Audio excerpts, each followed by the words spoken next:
स्वागत है आप सभी का द मास्टर साहब पे। दोस्तों, एक बहुत ही इम्पोर्टेंट और बहुत बड़ी वैकेंसी निकल के आई है, वो भी हमारे कृषि विभाग से, एग्रीकल्चर डिपार्टमेंट से आई है ये बहाली।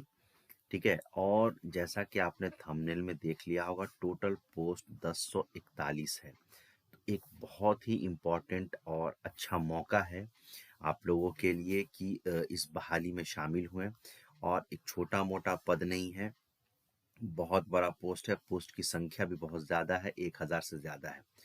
दूसरी चीज़ मैं बताना चाहूँगा कि ये वीडियो थोड़ा सा लंबा होगा, तो आपको पेशेंस के साथ इस वीडियो को देखना होगा, ताकि आप जान सकें कि इस वीडियो में पोस्ट कितने हैं, इसके लिए क्वालिफिकेशंस कितनी चाहिए, ठीक है, और इसको अप्लाई कैसे करना होगा, इसका क्या प्रोसेस होगा, और दूसरी चीज़ कि इसका जो सिलेक्शन होगा ये सिलेक्शन कैसे होगा, इसके लिए क्या क्राइटेरिया रखा गया है, क्या एग्ज़ाम होगा, इंटरव्यू होगी, या दोनों ही नहीं होगा, या कोई एक होगा, ये सारी जानकारी इस वीडियो में हम लोग देखेंगे। इसके लिए क्या क्या हमें करना पड़ेगा, ये सारी चीज़ है। क्या ये परमानेंट वैकेंसी है या ये कॉन्ट्रैक्ट बेसिस पे है, दोनों चीज़। इसके लिए सैलरी हमें कितनी दी जाएगी, तो ये सारी चीज़ें, सारी जानकारी हम लोग इस वीडियो में देखेंगे। तो जैसा कि मैंने कहा कि वीडियो थोड़ा लंबा होगा, तो इसको पेशेंस के साथ देखें, थोड़ा सा टाइम लें और इस वीडियो को अंत तक देखें। दूसरी चीज़ कि ये जो एडवर्टीजमेंट है, ये एडवर्टीजमेंट हमें कहाँ से मिलेगा, कहाँ से हम इसे डाउनलोड कर सकते हैं और अप्लाई कहाँ से करेंगे, वो सारी जानकारी इस वीडियो में मिलेगी। तो चलिए स्टार्ट करते हैं। देखिए, ये जो बहाली आई है, ये कृषि विभाग बिहार पटना, जैसा कि मैंने पहले आपको बता दिया था, वहाँ से आई है। दूसरी बात यह है कि national mission on agriculture extension and technology, NAMAT इसको बोला जाता है। इसके अधीन जो आपका आत्म योजना है, उसके अंतर्गत जो जिला या प्रखंड स्तर यानी ब्लॉक के स्तर पर जो आत्म योजना या उस योजना के क्रियान्वयन हेतु राज्य योजना मद से विभिन्न रिक्त पदों पर, अलग अलग रिक्त पद जो है, अलग अलग खाली पदों पे जो है आपको संविदा पे नियोजन हो रहा है। तो एक चीज तो ये क्लियर हो गया कि ये परमानेंट, या जो मैं बात कर रहा था, ये आपका बहाली कॉन्ट्रैक्ट बेसिस पे है, यानी संविदा पे है। ये क्लियर हो गया। अब आइए कि इसके बारे में परिचय यहाँ पे दिया गया है कि ये क्या है, उसके बारे में यहाँ पे दिया हुआ है, इसको आप पढ़ सकते हैं। मैं इसको थोड़ा सा स्किप करके आगे चलता हूँ, ठीक है। तो ये उसके बारे में पूरी जानकारी है। तो इसको आप थोड़ा सा पॉज करके इसको पढ़ लीजिए कि इसके अंतर्गत कौन कौन से पद हैं, क्या क्या है, वो सारी चीज़ें यहाँ पे दी गई है। अब देखिए, आवेदन जो है, आवेदन पत्र का आमंत्रण कैसे किया गया है, यहाँ पे दिया हुआ है।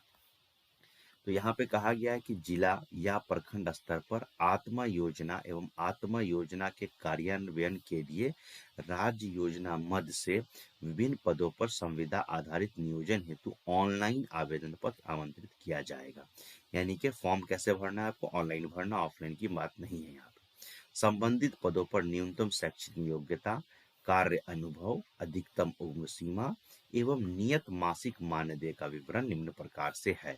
अब इसको हम लोग देखेंगे पोस्ट वाइज कि पोस्ट का क्या नाम है, उसके लिए कितना पद है, क्या उसके लिए एजुकेशन क्वालिफिकेशन होगा, कार्य अनुभव क्या होगा, उम्र सीमा क्या होगी, ये सारी चीजें हम लोग इसमें देखेंगे। तो यहाँ पे स्टार्ट करते हम लोग। यहाँ पे सबसे पहले क्रम संख्या 1 में हमारे पास यहाँ पे सबसे पहला पद है प्रखंड तकनीकी प्रबंधक। प्रखंड तकनीकी प्रबंधक यानी ब्लॉक टेक्निकल असिस्टेंट, आत्मा योजना अंतर्गत प्रखंड स्तर। यहाँ पे लिख दिया गया है प्रखंड स्तरीय, यानी प्रखंड लेवल पे, यानी ब्लॉक लेवल पे ये यहाँ पे आपकी बहाली है, ब्लॉक लेवल पे प्रखंड स्तरीय। अब इसमें जो पद है वो 288 पद है। इसके लिए योग्यता क्या है, न्यूनतम कृषि या उद्यान या कृषि अभियंत्रण यानी एग्रीकल्चर इंजीनियरिंग, या वानिकी या पशु चिकित्सा एवं पशु विज्ञान, या मत्स्यिकी या गव्य प्रौद्योगिकी विषय में स्नातक की डिग्री होनी चाहिए। ठीक है। अब देखिए, कार्य अनुभव के लिए यहाँ पे कहा गया है कि भारत या राज्य सरकार के अधीन के सरकारी संस्थानों, संगठनों, वित्त पोषित संस्थाओं तथा ICAR कृषि विज्ञान केंद्र, आत्मा कृषि, उद्यान, मत्स्य, पशु विज्ञान, डेयरी, वानिकी, कृषि अभियंत्रण से संबंधित विश्वविद्यालय, महाविद्यालय आदि के प्रधान द्वारा निर्गत स्नातक के लिए कम से कम 3 वर्ष और स्नातकोत्तर यानी कि मास्टर्स के लिए 2 वर्ष का कार्य अनुभव चाहिए इनको। ठीक है। उम्र सीमा की बात करें तो 37 वर्ष विज्ञापन के प्रकाशन की तिथि तक, जो ये जो एडवर्टीजमेंट आया है उस समय तक 37 वर्ष होना चाहिए। ठीक है, अधिकतम, ज्यादा से ज्यादा। सामान्य प्रशासन विभाग के यहाँ पे अनुरूप यहाँ पे दिया हुआ है। इसके लिए आपको जो तनख्वाह मिलेगी वो 30,000 रुपए की मिलेगी। तो यहाँ पे एक पद जो है प्रखंड तकनीकी प्रबंधक का, उसके लिए हम लोगों ने डिस्कस किया है, जिसके लिए पद जो है हमारे पास है वो 288 यानी 288 पद हैं। चलिए अब चलते हैं नेक्स्ट पे। नेक्स्ट मतलब कहने का मतलब है कि दूसरा पद हमारा कौन सा है। तो दूसरा पद हमारे पास है सहायक। वो क्या था, तकनीकी प्रबंधक का था, यहाँ पे सहायक तकनीकी प्रबंधक। ये सब ब्लॉक लेवल में है। ठीक है, इसमें 587 सीट है, 587 सीट। ठीक है। अब इसमें क्या है, कृषि उद्यान, कृषि अभियंत्रण, वानिकी, पशु चिकित्सा एवं पशु विज्ञान, मत्स्यिकी, गव्य प्रौद्योगिकी विषय में स्नातक डिग्री। ठीक है। और यहाँ पे जो एक्सपीरियंस है यहाँ पे कुछ लिखा नहीं गया है, नील किया गया है। अब इसके लिए क्या है कि या तो ये इसको सेम माना जाएगा, या इसमें भी जो एक्सपीरियंस पीछे मांगा गया वही एक्सपीरियंस इसमें भी मांगा जा रहा है। ठीक है। और या इसमें नील है, कोई एक्सपीरियंस नहीं मांगा जा रहा है, ये दो चीजें हो सकती है। तो इसके क्लियरिफिकेशन के लिए आपका जो कृषि विभाग का हेल्पलाइन है मैं आगे बताऊंगा, वहां पे आपको इसको क्लियरिफाई करना पड़ेगा, या जब आप ऑनलाइन अप्लाई करेंगे तो वहां पे जो पोर्टल ओपन होगा वहां से ये चीज क्लियर हो जाएगी। दूसरा है कि इसमें भी वही एज का क्राइटेरिया दिया गया कि 37 वर्ष होना चाहिए और 25,000 रुपया इसके लिए तनख्वाह दी गई है। तो पीछे 288 सीट की बात हो गई, अब 587 सीट की बात हो गई। नेक्स्ट है हमारे पास लेखपाल। ये सब ब्लॉक लेवल पे, इस बात को याद रखेंगे। लेखपाल राज्य योजना अंतर्गत प्रखंड स्तर, इसमें 160 सीट है। यहाँ पे इसके लिए एजुकेशन क्वालिफिकेशन बीकॉम रखा गया है।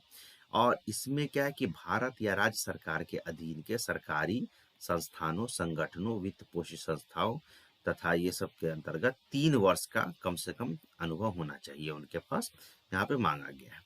इसमें भी एज वही रखा गया है। इसमें जो सैलरी रखी गई वो 22,500 रखा गया। तो ये अभी हम लोगों ने ब्लॉक लेवल पे डिस्कस किया है।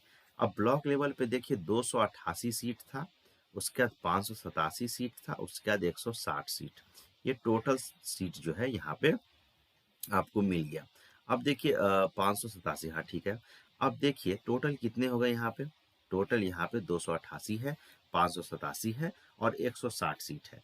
हमने जो 1041 सीट की बात की है, तो ब्लॉक लेवल पे आपके टोटल सीट कितने हो गए, 288 प्लस 587 प्लस आपका 160, यानी कि 1035 सीट आपके यहाँ हो गए। 1035 सीट ये आपका यहाँ पे क्लियर हो गया। हमने 1041 सीट की बात की है। अब आइए नेक्स्ट। नेक्स्ट हमारे पास है जिला स्तरीय, यानी कि जिला के हिसाब से जिला लेवल पे जो है वो आशु लिपिक, सह लिपिक जो है, इसके लिए 6 सीट है। ठीक है। इसमें स्नातक एवं आशु लिपिक का प्रमाण पत्र तथा कंप्यूटर में 6 माह का डिप्लोमा मांगा जा रहा है। ठीक है। इसमें भी 3 वर्ष का कार्य अनुभव आपको मांगा जा रहा है। 37 वर्ष अधिकतम होना चाहिए और 22,500 रुपया इसमें मिलेगा। तो 1035 प्लस 06 ये हो गया 1041 सीट आपका कंप्लीट।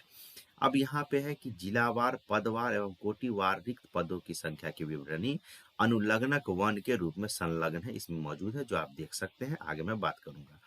चलिए अब आगे किस चीजों पे बात हो रही है, आगे बात हो रही है कि संविदा नियोजन हेतु पात्रता। संविदा पे जो नियोजन हो रहा है उसके लिए क्या क्या होना चाहिए। तो अभ्यर्थी सबसे पहले भारत का नागरिक होना चाहिए और बिहार के बाहर के अन्य राज्य के अभ्यर्थियों को आरक्षण नहीं मिलेगा, रिजर्वेशन नहीं मिलेगा, यानी रिजर्वेशन सिर्फ बिहार के बच्चों को ही मिलेगा। और तीसरा पॉइंट है कंडिका संख्या 1 में अंकित आवेदित पद के अनुसार सभी अर्हता को पूरा करता हो, मतलब जो इनको रिक्वायरमेंट है वो सारी चीज को फुलफिल करता हूँ। अब आइए नेक्स्ट की उम्र सीमा की बात करते हैं। तो उम्र सीमा प्रत्येक पद के लिए दिया हुआ है, लेकिन बिहार सरकार के जरिए जो समय समय पे अनुसूचित जाति या अनुसूचित जनजाति, पिछड़ा, अत्यंत पिछड़ा, इन सब के लिए जो छूट है वो आपको रहेगा। जैसे कि अत्यंत पिछड़ा वर्ग के पुरुष महिला के लिए 40 वर्ष, अनारक्षित वर्ग के महिला के लिए 40 वर्ष, अनुसूचित जनजाति के लिए 42 वर्ष, ये सब चीज़ है। आरक्षण जो है वह सब आप लोग जानते हैं, उसका दावा जैसे आप समझ सकते हो यहाँ पे दिया हुआ है, आप उसको पढ़ सकते हैं। चलिए आगे चलते हैं आवेदन की प्रक्रिया पे कि आवेदन की प्रक्रिया क्या होगी। तो यहाँ पे आवेदन की प्रक्रिया दी हुई है। पहला कि आवेदन पत्र ऑनलाइन स्वीकार किया जाएगा, ऑफलाइन का कोई मामला नहीं है।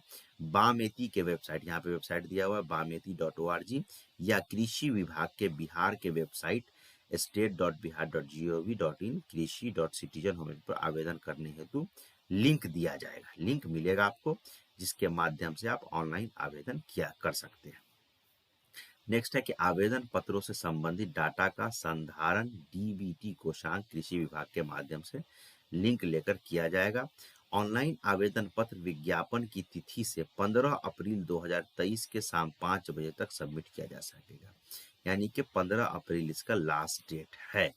उसके बाद है कि कोई भी अभ्यर्थी राज्य के किसी 2 जिले में एक से अधिक पद के लिए आवेदन कर सकता है। मतलब अगर एक आदमी चाहे तो कोई 2 जिला में एक से ज्यादा पोस्ट के लिए अप्लाई कर सकता है। उसके बाद नेक्स्ट इन्होंने कहा कि काउंसलिंग के समय योग्य अभ्यर्थियों को नियोजन पत्र दिया जाएगा, उसी समय उनको नियोजन पत्र दे दिया जाएगा। अब नियोजन के लिए जो समय सीमा है वो कैसे इन्होंने बांटा, उसको हम लोग समझ लेते हैं। यहाँ पे दिया हुआ है। अब देखिए नियोजन के लिए जो समय सीमा इन्होंने दिया है उस चीज को आप समझिए। पहला है कि ऑनलाइन आवेदन देने की अंतिम तिथि एवं प्रमाण पत्रों को अपलोड करने के लिए 15 अप्रैल 2023 के शाम 5 बजे तक आप कर सकते हैं। यहाँ पे उसका दायित्व दिया गया है।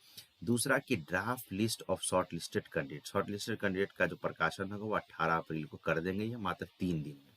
उसके बाद आवेदक जो है अपनी आपत्ति अगर उनको कुछ है तो 22 से 23 अप्रैल तक आप दे सकते हैं। उसके बाद आपत्ति के बाद जो फाइनल शॉर्टलिस्ट कैंडिडेट होगा वो 29 अप्रैल को आपको शो कर दिया जाएगा। और आवेदन पत्र एवं प्रमाण पत्रों को डाउनलोड आप 2 से 5 मई तक जिला स्तर पर कर सकते हैं। ठीक है, जिला जो से 5 मई 2023 तक जिला स्तर पे आपको हो जाएगा। अब उसके बाद क्या है, उसके बाद यहाँ पे नेक्स्ट बोल रहे हैं कि काउंसलिंग या इंटरव्यू या शॉर्ट लिस्ट काउंसलिंग के लिए जो बुलाया जाएगा वो 5 गुना बुलाया जाएगा। जैसे कि 1041 सीट है यहाँ पर, तो टोटल 5000, ठीक है, लगभग बच्चों को बुलाया जाएगा। इससे ज्यादा ही होंगे, उतने बच्चों को बुलाया जाएगा। अब देखिए यहाँ पे जो काउंसलिंग होगी उसका डेट दे दिया गया है। काउंसलिंग की जो डेट दी गई है वो दी गई है कि प्रखंड तकनीकी प्रबंधक का काउंसलिंग 8 से लेकर 9 मई तक होगा जिला स्तर पर।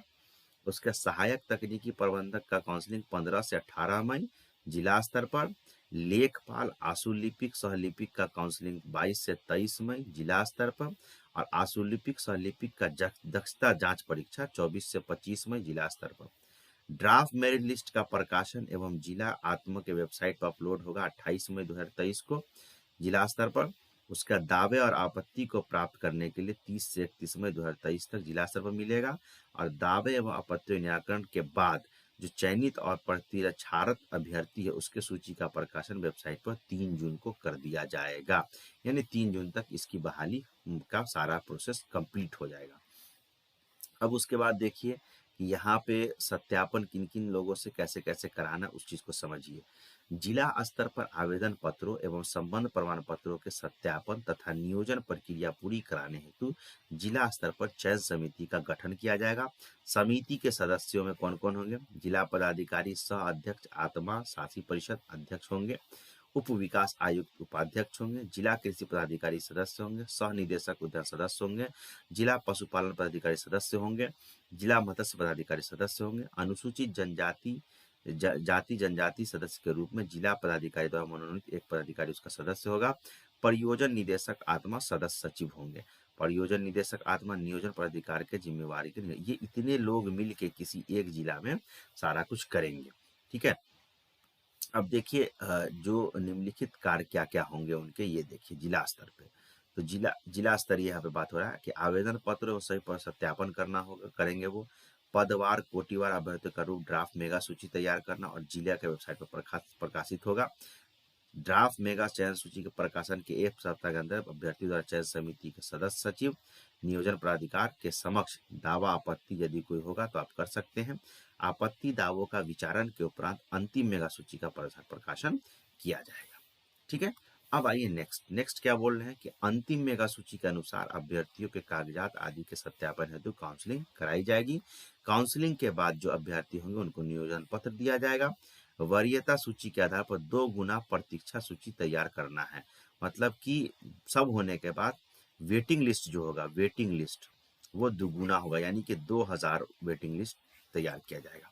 अब नियोजन की प्रक्रिया क्या होगी, नियोजन कैसे किया जाएगा। अब नियोजन की प्रक्रिया को समझिए कि फाइनल लिस्ट जो होगा शॉर्टलिस्ट कैंडिडेट का, उसको प्रमाण पत्रों को वेबसाइट पर अपलोड करने की प्रक्रिया में अभ्यर्थियों के द्वारा जो अपलोड किए गए प्रमाण पत्र को डाउनलोड करने का लिंक जिलों को दिया जाएगा, जिला को दे दिया जाएगा। उसके बाद आवेदन पत्र प्राप्ति की अंतिम तिथि के बाद जो निर्धारित तिथि को जिला की चयन समिति होगी, जो समिति मैंने भी बताया कौन कौन होंगे उस समिति में, उसके सामने सभी अभ्यर्थियों को पदवार कोटिवार प्रारूप में लिस्ट तैयार की जाएगी और उससे जिला के वेबसाइट पर प्रकाशित कर दिया जाएगा। इस प्रारूप पर निर्धारित तिथि तक चयन समिति के सदस्य सचिव के समक्ष आपत्ति आप कर सकते हैं। आपत्ति के बाद फिर मेगा सूची का प्रसारण किया जाएगा। उसके बाद प्रमाण पत्रों का जो वेरिफिकेशन है, डॉक्यूमेंट वेरिफिकेशन के दिन अभ्यर्थी की व्यक्तिगत उपस्थिति अनिवार्य, उनको खुद आना होगा, नहीं तो उनको उनकी जो अभ्यर्थता वो रद्द कर समझी जाएगी। उसके बाद ऑनलाइन आवेदन करते समय अभ्यर्थी आरक्षण कोटि का लाभ लेना चाहते हैं तो उस समक्ष पदाधिकारी द्वारा निर्गत प्रमाण पत्र की छाया प्रति संलग्न करना होगा, अन्यथा सामान्य श्रेणी में समझा जाएगा। जैसे अगर ओबीसी में है तो ओबीसी रिलेटेड डॉक्यूमेंट आपको वहाँ पे बताना होगा, नहीं तो आपको जनरल में समझा जाएगा। उसके बाद ऑनलाइन आवेदन करते समय नियत प्रविष्टि के अधीन इंगित आरक्षण का दावा नहीं करने पर किसी परिस्थिति आरक्षण का लाभ दे नहीं होगा। उस समय तक अगर आप नहीं बताते हैं कि आप किस कास्ट से हैं, किस आरक्षण में आते हैं, तो आपको वो नहीं वैल्यू नहीं दिया जाएगा। उसके बाद ऑनलाइन आवेदन भरते समय सभी शैक्षणिक योग्यता अनुभव प्रमाण पत्र अपलोड करना एकदम जरूरी होगा। ऑनलाइन के माध्यम से प्राप्त आवेदन एवं अवलोकन में कोई संशोधन नहीं किया जाएगा, आप कोई बदलाव नहीं कर सकते। अब आइए कि कैसे कैसे मार्क्स डिस्ट्रीब्यूशन होगा, कैसे कैसे मेरिट बनेगा। अब देखिए, प्रखंड तकनीकी प्रबंधक एवं सहायक तकनीकी पद नियोजन के लिए आवेदकों को मेगा सूची का निर्धारण कैसे होगा। तो 100 अंक का मेगा सूची तैयार होगा जिसमें शैक्षिक योग्यता पर 80 अंक मिलेगा आपको, यानी मैट्रिक का कुल परसेंट जो आएगा वो, प्लस इंटरमीडिएट का कुल परसेंट, प्लस स्नातक का कुल परसेंट, उसको भाग दे दिया जाएगा 3 से और गुना कर दिया जाएगा 0.80 से, तो वो आपको उसका पॉइंट आपको बन जाएगा, आप कर सकते हैं। ठीक है, उसके बाद निर्धारित न्यूनतम अनुभव वर्ष के अतिरिक्त अनुभव वर्ष के लिए अधिकतम 10 अंक उसके लिए मिलेगा। तो निर्धारित कार्य अनुभव के अतिरिक्त एक पूर्ण वर्ष के कार्य अनुभव पर 2 अंक, जैसे कि 3 साल का मांगा गया है, आपके पास 4 साल का एक्सपीरियंस है तो 3 साल तो उसमें ऐड हो जाएगा, 1 साल जो बढ़ा उसके लिए 2 नंबर आपको एक्स्ट्रा मिलेगा। अगर 5 साल है तो 2 नंबर और मिलेगा, यानी 4 मिलेगा। इस तरीके से यहाँ पे लिखा गया निर्धारित कार्य अनुभव के अतिरिक्त एक पूर्ण वर्ष के कार्य अनुभव पर 2 अंक, 2 पूर्ण वर्ष का 4 अंक, 3 के लिए 6, 4 के लिए 8, 5 के लिए अथवा 5 वर्ष से अधिक के लिए 10 अंक इस तरीके से मिलेगा, यानी 80 और 10 90 इस तरीके से हो गए। उसके बाद क्या है यहाँ पे कि बिहार में अवस्थित विश्वविद्यालय महाविद्यालय से उत्तीर्ण अभ्यर्थियों के नियोजन प्राथमिकता दी जाए। जो बिहार से पढ़े हुए हैं, जो बिहार से एग्रीकल्चर से पढ़े हुए हैं या जो भी क्वालिफिकेशन है, तो उनको प्राथमिकता दी जाएगी और उनके प्राथमिकता के तौर पर 5 अंक उनको ज्यादा मिलेगा। ठीक है, उसके बाद क्या है कि जो अतिरिक्त योग्यता धारक अभ्यर्थी है उसको उच्चतर शैक्षणिक योग्यता, अगर मास्टर्स किए हुए हैं तो 5 अंक उनको और ज्यादा मिलेगा।